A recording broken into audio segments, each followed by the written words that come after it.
Assalamualaikum warahmatullahi wabarakatuh. Perkenalkan, nama saya Velia Putri Indayani. Saya dari kelas Ekonomi Syariah E. Di sini saya akan menyampaikan materi studi Al-Quran yang berjudul Tafsir dan Takwil Al-Quran. Baik, langsung saja ke pembahasan yang pertama. Pengertian tafsir. Yang pertama, pengertian tafsir menurut etimologi. Tafsir dalam pengertian bahasa berarti al-idah, yakni menerangkan dan menyatakan, membukakan dan melahirkan, menyingkapkan sesuatu lafadz yang tertutup, dan menyikapkan maksud suatu lafadz yang muskil. Yang kedua, pengertian tafsir menurut terminologi. Tafsir dalam pengertian istilah menjelaskan pengertian lafadz-lafadz yang dikandungnya, gaya bahasa, peraturan-peraturan, hukum-hukum, dan hikmah yang dikandungnya. Menurut Syekh Al-Jazairi, tafsir adalah menjelaskan lafadz yang sulit dipahami oleh pendengar dengan uraian yang menjelaskan maksud. Kemudian, menurut Syekh Al-Zarkashi, tafsir adalah ilmu yang digunakan untuk memahami dan menjelaskan makna-makna kitabullah Al-Quran yang diturunkan kepada Nabi Muhammad SAW, serta menyimpulkan kandungan-kandungan hukum dan hikmahnya. Pengertian takwil tekstual. Takwil tekstual merupakan suatu usaha dalam memahami makna tekstual dari ayat-ayat Al-Quran. Pada pendekatan tekstual, praktik tafsir lebih berorientasi pada teks dalam dirinya. Kontekstualitas suatu teks lebih dilihat sebagai posisi suatu wacana internalnya atau intrateks. Sebagai contoh, salah satu kitab tafsir yang menggunakan pendekatan tekstual yang berangkat dari refleksi ke praksis adalah Tafsir Al-Misbah. Tafsir ini ditulis oleh Quraisy Shihab sekitar bulan Juni 1999 di Kairo. Kitab tafsir ini belum mewakili berbagai problem yang dihadapi oleh umat Islam Indonesia. Kemudian, pengertian takwil kontekstual. Perlu diketahui terlebih dahulu, apa itu maksud konteks itu sendiri. Konteks adalah situasi yang di dalamnya suatu peristiwa terjadi atau situasi yang menyertai munculnya sebuah teks. Sedangkan kontekstual artinya berkaitan dengan konteks tertentu. Terminologi kontekstual sendiri memiliki beberapa definisi yang menurut Nuk Muhajir setidaknya terdapat 3 pengertian berbeda, yaitu yang pertama, berbagai usaha untuk memahami makna dalam rangka mengantisipasi problem-problem sekarang yang biasanya muncul. Yang kedua, makna yang melihat revalansi masa lalu, sekarang, dan akan datang, di mana sesuatu akan dilihat dari titik sejarah lampau, makna fungsional sekarang, dan prediksi makna yang relevan di masa yang akan datang. Dan yang terakhir, memperlihatkan keterhubungan antara pusat sentral dan pinggiran, periferi, dalam ayat Al-Quran, di mana keterlibatan kondisi-kondisi tersebut menjadi titik acuan dalam memahami ayat-ayat Al-Quran dengan menggunakan pendekatan kontekstual. Kemudian, perbedaan antara tafsir dan takwil. Yang pertama, tafsir merupakan syarah dan penjelasan bagi suatu perkataan, dan penjelasan ini berada dalam pikiran dengan cara memahaminya, dan dalam lisan dengan ungkapan menunjukkannya. Sedangkan takwil ialah esensi sesuatu yang berada dalam realita, atau bukan dalam pikiran. Kemudian yang kedua, tafsir adalah apa yang telah dijelaskan dalam kitabullah atau tertentu, atau pasti, dalam sunnah yang sahih karena maknanya telah jelas. Sedangkan takwil adalah apa yang disimpulkan oleh para ulama. Karena itu, sebagian ulama mengatakan tafsir adalah apa yang berhubungan dengan riwayah, sedangkan takwil adalah apa yang berhubungan dengan dirayah. Kemudian, tafsir menjelaskan secara detail tentang apa yang dimaksud dengan ayat-ayat kitabullah, sedangkan takwil menjelaskan secara global tentang apa yang dimaksud dengan ayat-ayat kitabullah.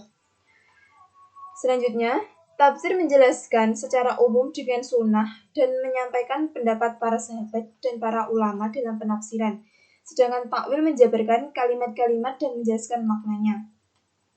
Selanjutnya, tafsir lebih banyak digunakan dalam menerangkan lafadz dan mufradat atau kosakata, sedangkan takwil lebih banyak digunakan dalam menjelaskan makna dan susunan lafaz.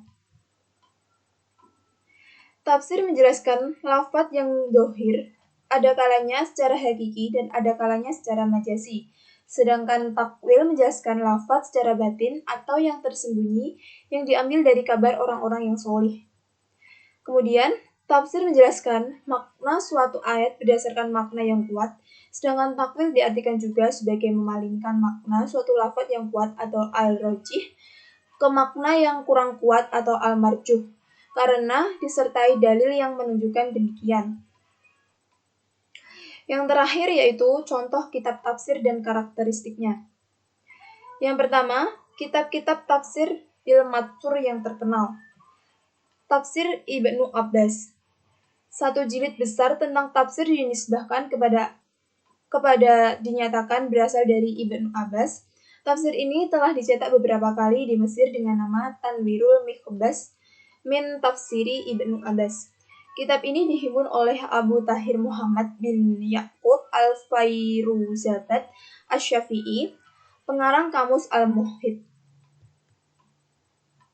Kemudian, Jami'ul Bayan fi Tafsiri Quran oleh At-Tabari. Tafsir Ibnu Jarir ini terdiri atas 30 jilid, masing-masing berukuran tebal. Tafsir ini bernilai tinggi yang sangat diperlukan oleh setiap orang yang mempelajari tafsir. Menjelaskan, kitab tafsir Muhammad bin Jarir At-Tabari adalah tafsir yang paling besar dan luas. Di dalamnya, ia mengemukakan berbagai pendapat dan pertimbangan mana yang paling kuat serta membahas i'rab dan istinbat. Karena itulah, ia melebihi tafsir-tafsir karya para pendahulu. Imam Nabawi berkata, umat telah sepakat bahwa belum pernah disusun sebuah tafsir pun yang sama dengan tafsir At-Tabari. Yang kedua, kitab-kitab tafsir bil ra'yi yang terkenal. Mafatihul Ghaib oleh Ar-Razi. Fakhruddin Ar-Razi adalah seorang ulama yang menguasai banyak disiplin ilmu dan sangat menonjol dalam ilmu-ilmu nahwi dan akhli. Tafsir ini terdiri atas 8 jilid besar, namun berbagai pendapat yang ada menunjukkan bahwa Ar-Razi tidak sempat menyelesaikannya. Pendapat-pendapat itu tidak sepakat mengenai sampai sejauh mana ia menyelesaikan tafsirnya dan siapa pula yang menyelesaikannya. Mengenai hal ini, Muhammad Az-Zabihi memberikan catatan. Kemudian, Al-Bahrul Muhit oleh Ibnu Hayyan. Kitab ini terdiri atas 8 jilid besar, telah diterbitkan dan disebar luas. Di dalamnya, Abu Hayyan banyak mencurahkan perhatian untuk menerangkan wajah-wajah rad dan masalah-masalah nahwu, bahkan cenderung memperluasnya karena ia mengemukakan, mendiskusikan, dan memperdebatkan perbedaan pendapat di kalangan ahli nahwu, sehingga kitab ini lebih dekat ke kitab-kitab nahwu daripada kitab-kitab tafsir. Kemudian yang ketiga, kitab-kitab tafsir terkenal di abad modern. Al-Jawahir fil Tafsiril Quran oleh Syekh Tantawi Jauhari. Dalam tafsirnya ini, ia sangat memberikan perhatian besar pada ilmu-ilmu kealaman atau al-ulumul kauniyah, natural science, dan keajaiban makhluk. Ia menyatakan di dalam Quran terdapat ayat-ayat ilmu pengetahuan yang jumlahnya lebih dari 750 ayat. Ia juga menganjurkan umat Islam agar memikirkan ayat-ayat Al-Quran yang merujuk pada ilmu-ilmu kealaman, mendorong mereka untuk mengamalkannya, dan untuk pada masa ini harus lebih diperhatikan dari ayat-ayat yang lain, bahkan dari kewajiban-kewajiban agama sekalipun. Kemudian, Tafsir Al-Manar oleh Syahid Muhammad Rashid Ridho. Tafsir Al-Manar adalah sebuah tafsir yang penuh dengan pendapat para pendahulu umat ini, sahabat dan tabi'in, dan penuh pula dengan uslub-uslub bahasa Arab dan penjelasan tentang sunatullah yang berlaku dalam kehidupan umat manusia. Ayat-ayat Al-Quran ditafsirkan dengan gaya bahasa yang menarik, makna diungkapkan dengan redaksi yang mudah dipahami, berbagai persoalan dijelaskan secara tuntas Tuduhan dan kesalahpahaman pihak musuh yang dilontarkan terhadap Islam dibantah dengan tegas, dan penyakit-penyakit masyarakat ditangani diobati dengan petunjuk Qur'ani. Tujuan pokok tafsir ini ialah untuk memahami kitabullah sebagai sumber ajaran agama yang membimbing umat manusia ke arah kebahagiaan hidup di dunia dan hidup di akhirat. Yang keempat adalah tafsir fuqaha. Ahkamul Quran oleh Al-Jassas. Dalam kitab ini, pengarang membatasi diri pada penafsiran ayat yang berhubungan dengan hukum-hukum cabang. Ia mengemukakan satu atau beberapa ayat lalu menjelaskan maknanya dengan asyar dan memaparkan masalah fikih yang berhubungan dengannya, baik hubungan itu dekat maupun jauh, serta mengemukakan berbagai perbedaan pendapat antar mazhab sehingga pembaca merasa bahwa ia sedang membaca sebuah kitab fikih, bukan kitab tafsir. Dalam tafsirnya ini, nampak jelas bahwa Al-Jazzah menganut paham Mu'tazilah. Kemudian, Al-Jami'ah Kamil Quran oleh Abu Abdullah Al-Qurtubi. Di dalam tafsirnya ini, Qurtubi tidak membatasi diri pada ayat hukum semata, tetapi juga menafsirkan Al-Quran secara menyeluruh. Metode yang ditemui ialah menyebutkan sebab-sebab nuzul, mengemukakan macam-macam qiraat dan i'rab, menjelaskan lafaz-lafaz yang gaib, menghubungkan pendapat-pendapat kepada yang mengatakannya, menyediakan paragraf khusus bagi kisah para musafir dan berita-berita dari para ahli, dan mengutip dari para ulama terdahulu yang dapat dipercaya, khususnya penulis kitab hukum. Baik, mungkin cukup itu yang dapat saya sampaikan. Apabila ada kurang lebihnya, saya mohon maaf. Wabillahi taufiq wal hidayah. Wassalamualaikum warahmatullahi wabarakatuh.